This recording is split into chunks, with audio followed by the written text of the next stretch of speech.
துலாம் ராசியில் பிறந்த உங்களுக்கு இந்த வாரத்தில் நீங்கள் ஏதாவது பிஸ்னஸ் பண்ணிகிட்டு இருந்தீங்கன்னா பிஸ்னஸ் பரவாயில்ல. ஸோ உங்களுடைய மன வாழ்க்கை இந்த வாரம் மகிழ்ச்சிகரமாகவும் சந்தோஷமாக இருப்பதற்கான வாய்ப்புகள் இருக்குது. யாரெல்லாம் பிரிஞ்சு இருந்தீங்களோ மறுபடியும் நீங்கள் ஒன்று சேர்வதற்காக ரீயூனியன் ஆவதற்கான வாய்ப்பு இந்த வாரம் உண்டு. பிஸ்னஸுமே உங்களுக்கு ஓரளவுக்கு பரவாயில்ல. பிஸ்னஸில் நல்ல லாபம் வருமானங்கள் இருக்குது. ஒருவேளை நீங்கள் உங்கள் பிஸ்னஸில் யாரையாவது பார்ட்னர்ஷிப் சேர்த்து தொழில் பண்ணிங்கன்னா பார்ட்னரும் லாபத்தை சம்பாதிப்பார், நீங்களும் லாபம் அடைவதற்கான வாரமாக இந்த வாரம் உண்டு. ஸோ இந்த வாரம் உங்களுடைய மணி ரொட்டேஷன் எப்படி இருக்குது? பணப்புழக்கம் கையில் நல்லா இருக்குது. கையில் பணம் தனம் பொருள் இருப்பதற்கான வாய்ப்புகள் நிறைய உண்டு. ஸோ இந்த வாரத்தில் எதிர்பாராத பயணம் இருக்குது. அந்த பயணத்தால் உங்கள் வாழ்க்கையில் மாற்றம் முன்னேற்றங்கள் இருக்குது. யாரையெல்லாம் நீங்கள் நம்பி இருக்கீங்களோ அவங்க ஏதோ ஒரு விதத்தில் உங்களுக்கு உண்மையாகவும் நேர்மையாகவும் இருப்பாங்க. எதிர்பாராத நன்மைகள் உங்கள் வாழ்க்கையில் ஏற்படுவதற்கான வாய்ப்பு உண்டு. உங்களை நீங்கள் பெரிய லெவலில் டெவலப் பண்ணுறதுக்கு அப்டேட் பண்ணுறதுக்கான சந்தர்ப்ப சூழ்நிலைகள் பெரிய லெவலில் உங்களுக்கு உருவாகும். அது மட்டுமல்ல, இந்த வாரத்தில் நீங்கள் எவ்வளோக்கு எஃபர்ட் எடுத்து பண்ணுறீங்களோ அந்த காரியங்கள் அத்தனையும் நன்மையாக முடிவதற்கான வாய்ப்புகள் இருக்குது. உறவுகளால் நமக்கு நற்பலன்கள், மகிழ்ச்சி, சந்தோஷம் இது அத்தனையும் இந்த வாரம் உண்டு.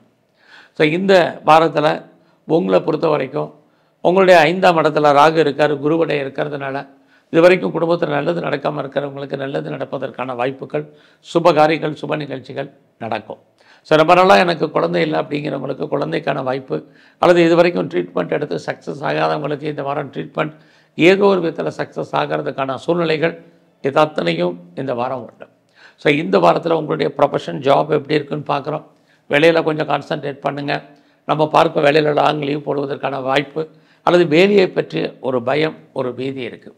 ஒரு பக்கம் பார்த்திங்கன்னா உங்களுடைய சர்வீஸ் ஸ்தானத்தில் சனி இருந்தால் கூட எவ்வளோக்கு நீங்கள் எஃபர்ட் எடுத்தால் கூட உங்கள் வேலையில் ஒரு தடுமாற்றம் என்பது இருந்துக்கிட்டே தான் இருக்கும். ஸோ எதிர்பார்த்த எஃபர்ட் கிடைக்கல, வேலையில் நிறைய ஸ்ட்ரகிள் இருக்குது.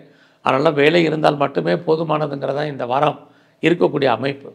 ஸோ இந்த வாரத்தை பொறுத்த வரைக்கும் யாரெல்லாம் செகண்ட் மேரேஜுக்கு ட்ரை பண்ணுறீங்களோ பண்ணுங்கள். பெரிய லெவலில் நான் எக்ஸ்போர்ட் பண்ணுறேன், இம்போர்ட் பண்ணுறேன், வருமானம் நார்மலாக இருக்குது. உங்களுக்கு அவுட்ஸ்டாண்டிங் பணங்கள் எதுவும் வராமல் இருந்தால் இந்த வாரம் வரும். உங்களுடைய ஆண் நண்பர்களால் உங்கள் வாழ்க்கையில் மாற்றம், முன்னேற்றம் இருக்குது. உங்களுக்கு மூத்த அண்ணன் இருக்கார் அப்படின்னா அவராலும் நீங்கள் எதிர்பாராத நன்மைகள் அடைவதற்கான வாய்ப்பு இந்த வாரத்தில் இருக்குது. ஸோ இந்த வாரத்தில் நீங்கள் சனி பகவான ஆஞ்சநேயரையும் பிரதானமாக கும்பிட்டு வாங்க.